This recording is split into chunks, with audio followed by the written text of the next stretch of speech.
Welcome to the Sermons That Work podcast, featuring sermons written by some of the best preachers across the Episcopal Church.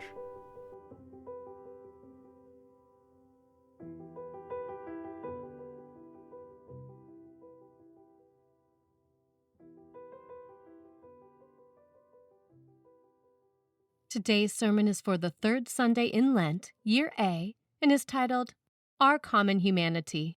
It was written by the Reverend Kathleen Walker and read by the Reverend Danáe Ashley, priest in the Diocese of Olympia and psychotherapist at Soul Spa Seattle, LLC. A social activist by the name of Jo Cox was a member of the House of Commons in the Parliament of the United Kingdom in the early 2000s. According to her sister, she was a devoted sibling, mother, wife, and friend. By many accounts, Jo Cox was also a voice for the voiceless in communities around the world. She didn't just stand for the marginalized in the United Kingdom. She also spoke out on those she considered marginalized people in the Middle East. Sadly, she was assassinated for her beliefs at the age of 42.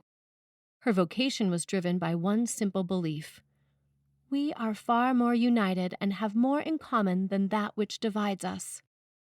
Her passion was for protecting our common humanity.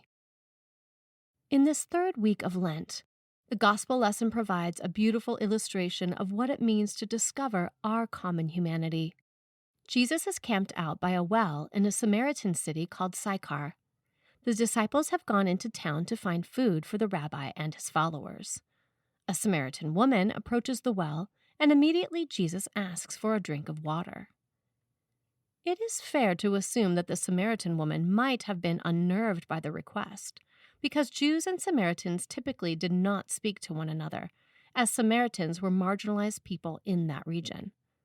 While we might look at this encounter as one between an outsider and the incarnate God, in this context, they are just two human beings who share an interesting conversation. The Samaritan woman has no idea who this Jesus is. Imagine her confusion when he offers her living water instead of the water that she was prepared to draw out of the well. She challenges more than just his imagery. She challenges Jesus' ability to get water from the well, inasmuch as he does not have a bucket. She appears to be teasing him further when she says, "If you've got some of this living water, why don't you just give me some of that so that I may never be thirsty or have to keep coming here to draw water?" As we encounter people along our journey, our initial reaction may often be that we have nothing in common. Our lifestyles may be completely different. One person is married with children, while the other is single. In our communities, in our workplaces, we share space with humans who love sports, while others are foodies. Encounters arise between people who are profound readers and others who prefer to travel. An extreme introvert connects with a self-avowed extrovert who makes friends easily and keeps the room in good humor. If we are able to embrace the notion that we have more in common than what separates us, then, as we converse with our neighbors, we are called to find common ground. Remain engaged, discover some common bonds. Suddenly, our empathy meter expands tremendously, and we are able to give voice to and appreciate not only our common attributes, but our differences as well. In Jesus' interaction with the Samaritan woman, God models for humans what it looks like to be able to sit and share a moment with someone who appears vastly different from us. Jesus asks for a sip of water from someone he should not have addressed at all.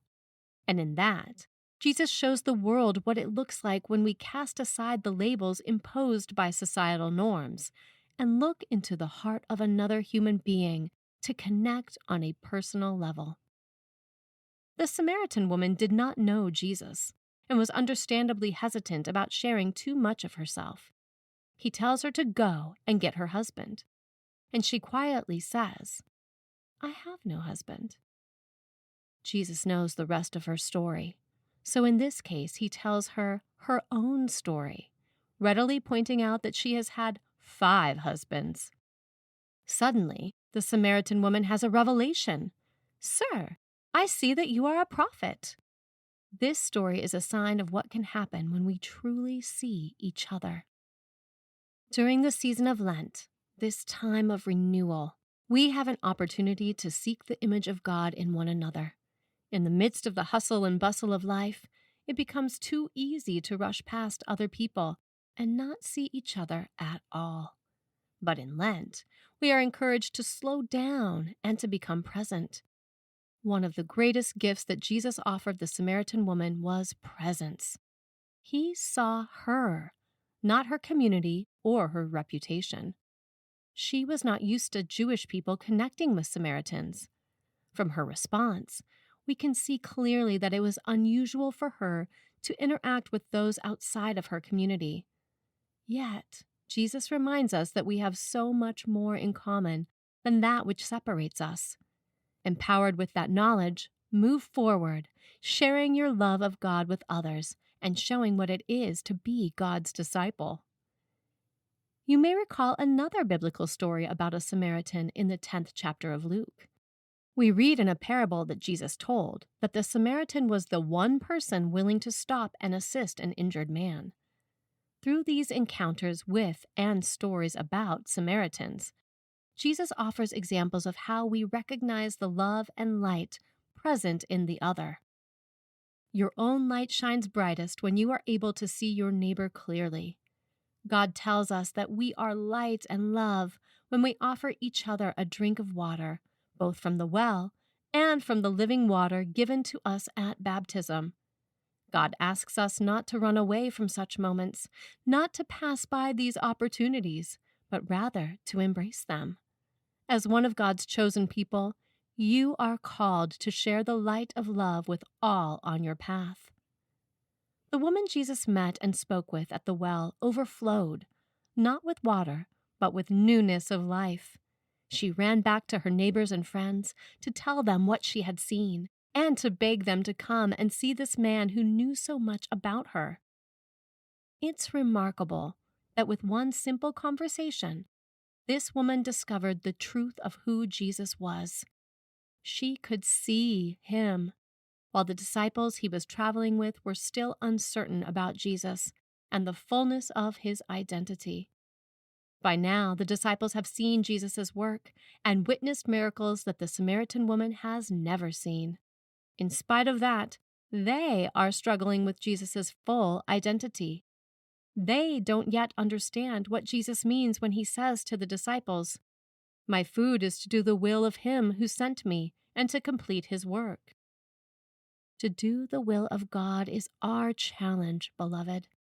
We are called to love our neighbors as ourselves. Your joy will come from your benevolence, compassion, and the ability to show God's mercy to one another. Throughout this season of Lent, may you claim the time and space to spend with God and to experience how the living water touches and changes your life. As you remember the Samaritan woman and meet Jesus at the well, remember the beautiful words of Joe Cox. We are far more united and have more in common than that which divides us. Amen.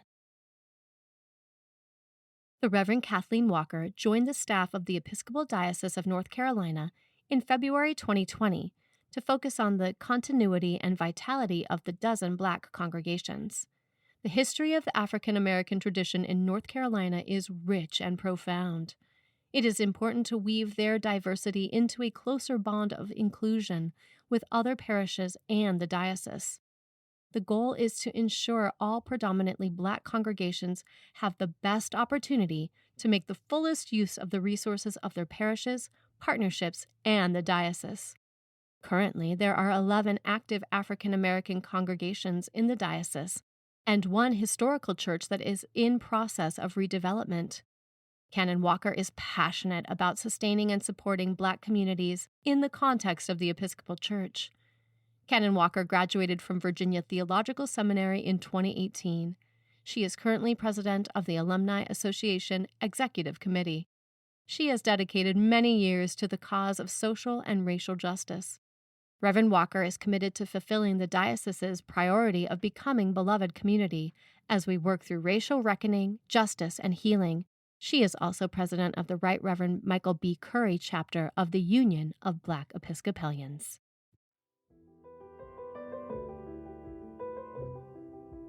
Sermons That Work is a joint offering of Forward Movement and the Episcopal Church's Office of Communication. For more free resources, including Bible studies and lesson plans, visit episcopalchurch.org/sermons. We would love it if you would rate, review, and subscribe to our podcast on your favorite podcasting platform. And while you're at it, share it with a friend.